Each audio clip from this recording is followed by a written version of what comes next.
Guys, testing ko muna ito. Tinanim ko na, dinirect ko na to. Hindi ko na rin ibag.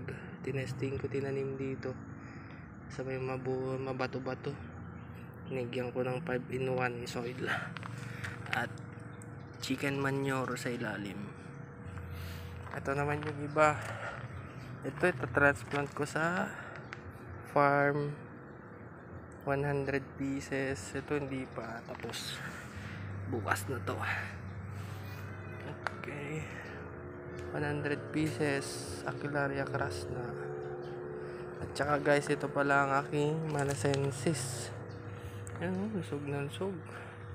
Ito matagal ko nang na-transplant to. Baka aabot halos isang buwan na. Kulang-kulang isang buwan.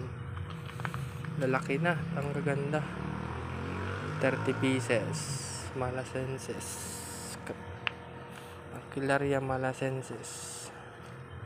Ito yung crush na ko, 100 pieces. Tsaka isa. Ang ganda. Sana lumaki ka at magkamilyon.